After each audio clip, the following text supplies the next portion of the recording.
Hello, students. Welcome to the session on statement and argument. Another interesting topic, a difficult topic, but I will tell you the tricks that will help you to sail through these topics of statement and arguments. I am sure that you have taken the pre-session test so that you can evaluate how you yourself after the session, what kind of mistakes you have committed.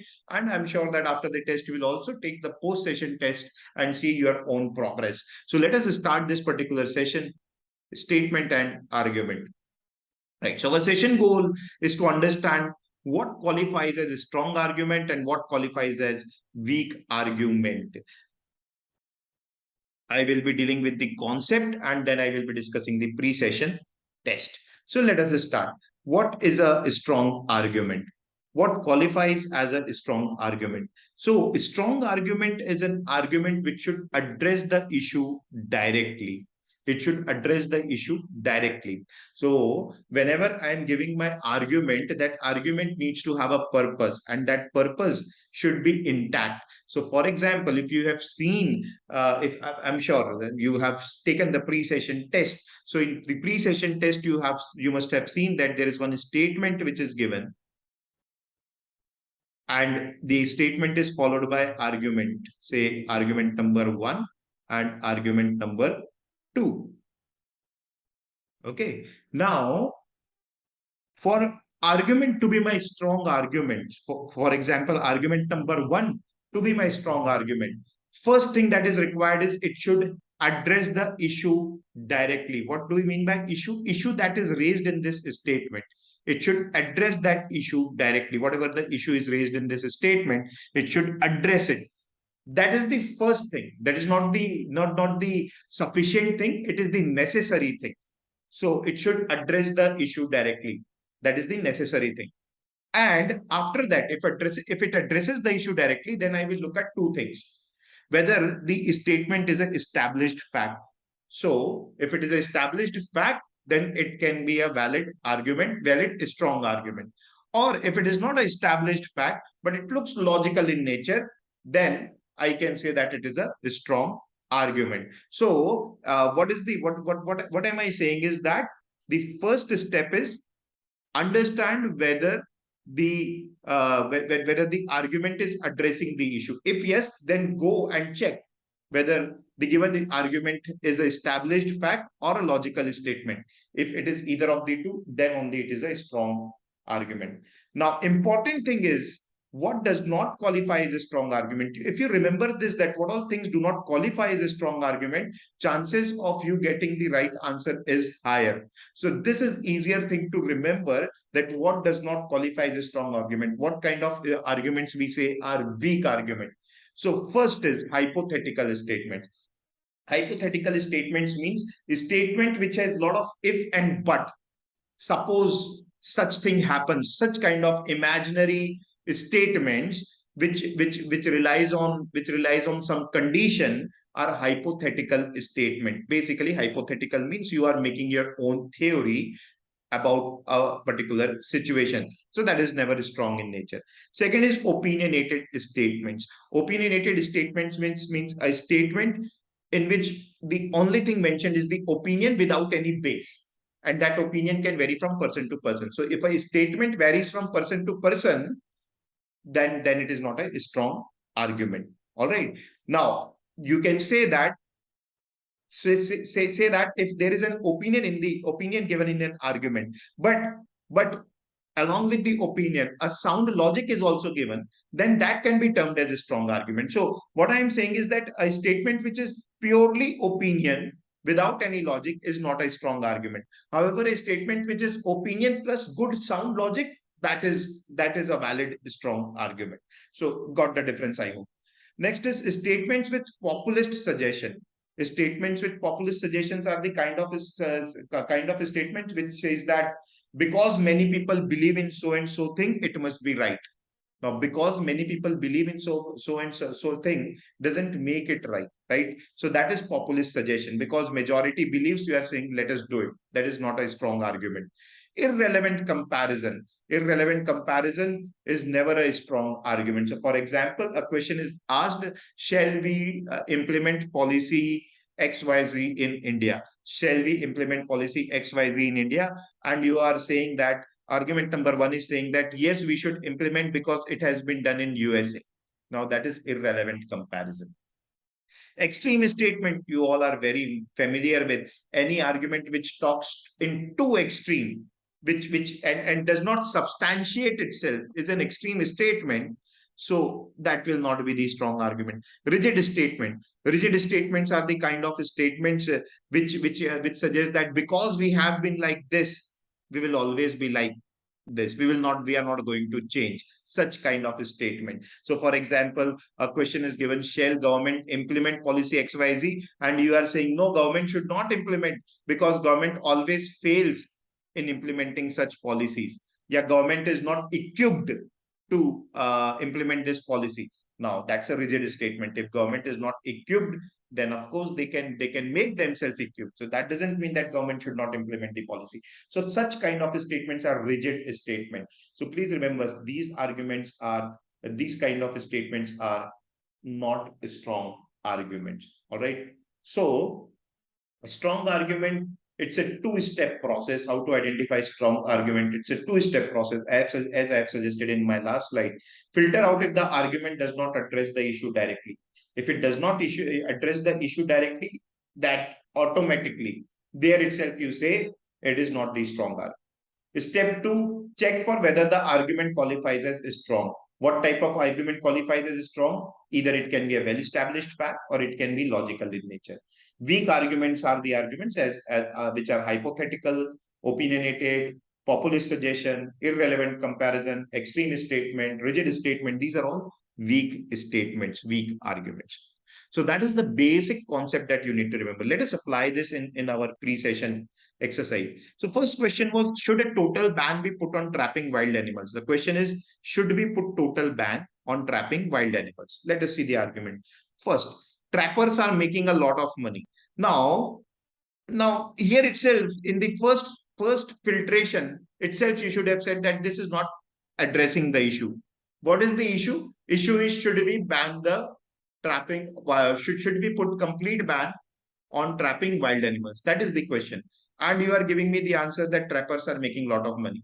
So my issue is something else and my argument is something else. Here itself, you can say that it is not right. Second, no, bans on hunting and trapping are not effective. This is what? So this statement, argument number two, it is about the issue. It is answering the issue. Issue is, should a total ban be put? And it is saying, no, it should not be put. It is addressing the issue. Look at the logic. Look at the fact.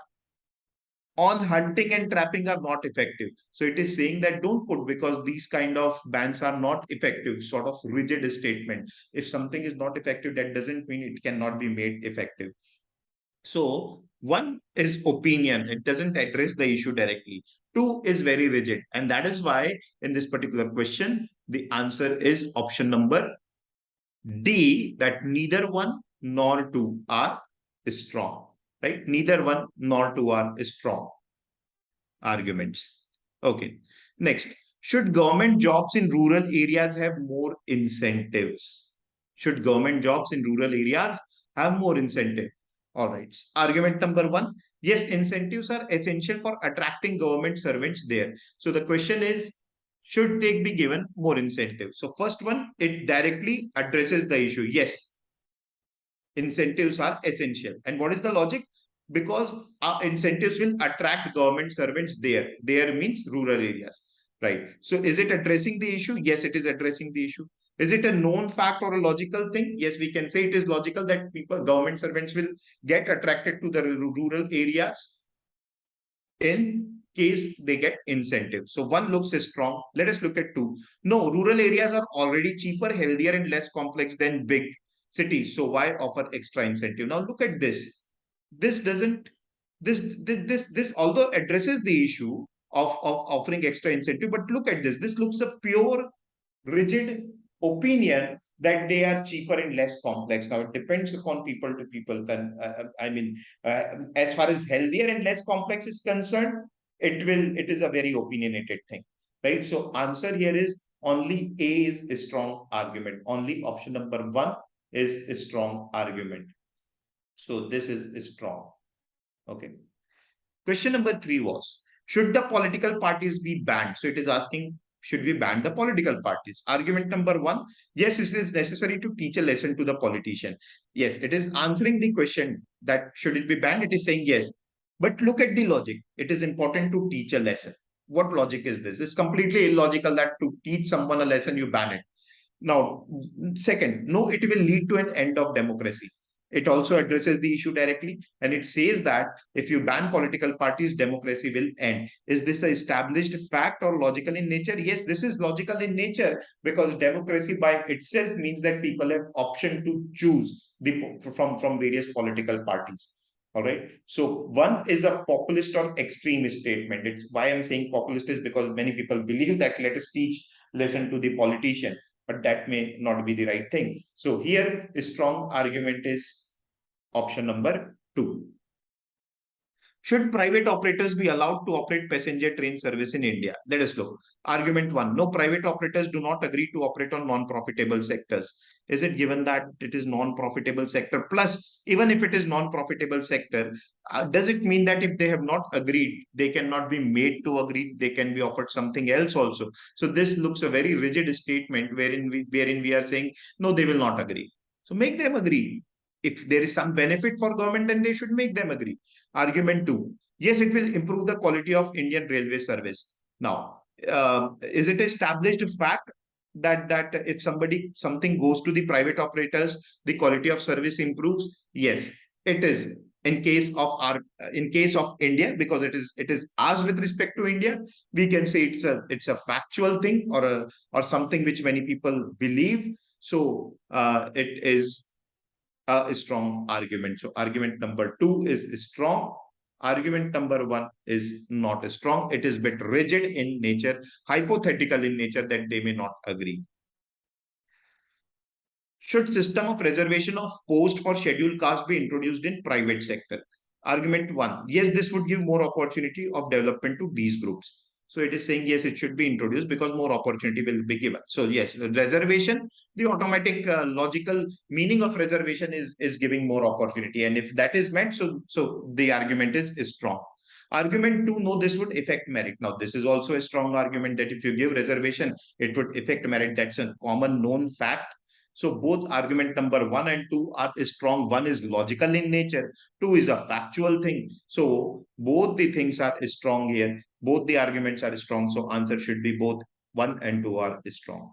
Next, would the problem of old parents be solved if the children are made legally responsible to take care of their parents in old age? Argument. Yes, such problems can be solved only through law. Look at the wordings. Such problem can be solved only through law. Extreme. This is not a strong argument.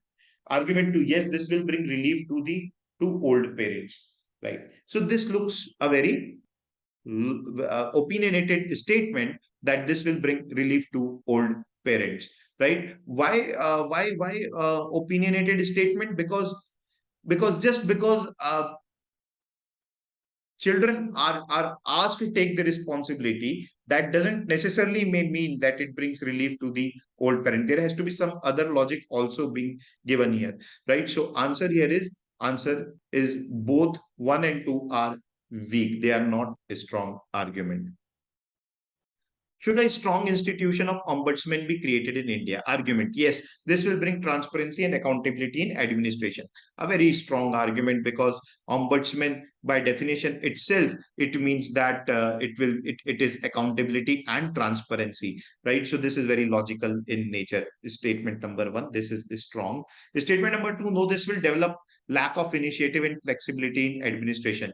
This will develop lack of initiative and flexibility. This is a hypothetical belief or opinion of opinion sort of a statement that if ombudsman is there, it will develop lack of initiative. Plus, it is factually incorrect also. Ombudsman doesn't mean develop, it doesn't mean lack of initiative. In fact, it should mean more initiative. So answer is only 1 is strong. Now, this is from ALET 22. There must be a mandatory vaccination against communicable disease. That's the statement. Argument one, yes, the collective well-being of population might override individual choice. So just relate it with the COVID. You will come to the right answer. There must be mandatory vaccination against communicable disease. Argument one says yes, because collective well-being is important and it should override individual choice. Argument two, no individuals must have agency over what they inject into their bodies. Argument three, no, this would lead profiteering by vaccine manufacturers. Now look at three. This is typical hypothetical or opinion kind of thing that vaccine manufacturers will profit. Even if they are profiting, it is okay. But right, the problem is not their profit. The main problem is that it is a communicable disease. So that needs to be addressed. So three is not addressing the issue. It is talking about something else. Look at one and two. One is a strong argument that collective well-being is important and it must override individual choice. Perfect, because it is a case of communicable disease. Two is also a strong argument. No, it should not be done because individuals must have choice that what they inject into their bodies. Their bodies may be different. They may not want it. So even two is strong. So here only arguments one and two are strong. Now, even if you had doubt about any of the two arguments, one and two, three should have been easily eliminated. Three should have been easily eliminated, and even B should have been eliminated because of which. So answer should have anyways been A. Next, should there be limit on number of times an individual may be elected as a head of a state? So argument one, yes, it prevents concentration of power in a single individual for a prolonged time and reduce the possibility of misuse of power. It says that if you elect same person again and again, right, then that person may misuse the power. The power may get concentrated. Okay, so it is a very logical statement. So this looks a strong argument. Let us see at the as the case is might be of Russia or China. So what they have done is they have changed their constitution in a way that same person can get elected n number of times. And on the contrary, look at USA, right? So what it is saying is that it should be there should be a limit because the limit will prevent the concentration of power in single individual for a prolonged time and reduce the possibility of misuse of power. So it will reduce the possibility. Balanced statement. One looks logical. Two, no an incumbent individual will know how to best run the country given their experience.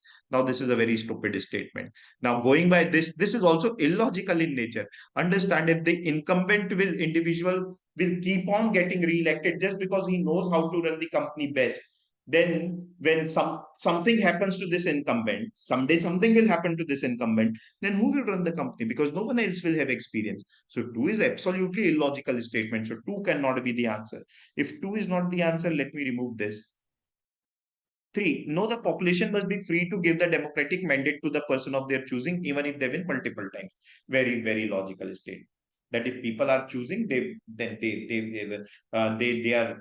are looking at something and then choosing the person. That's what the democracy is all about. So the right answer here is argument one and three are strong. Next, is LeBron James the best professional basketball player of all time? Argument one, yes. LeBron James has had the largest fan base among all professional basketball players in the history of the sport. Now ask yourself whether largest fan base is the best criteria to call someone as the best basketball player. Illogical. Two, no, LeBron James has changed his teams too many times. Is this the right parameter? Whether someone has changed the teams? So even two is not doesn't look the strong argument.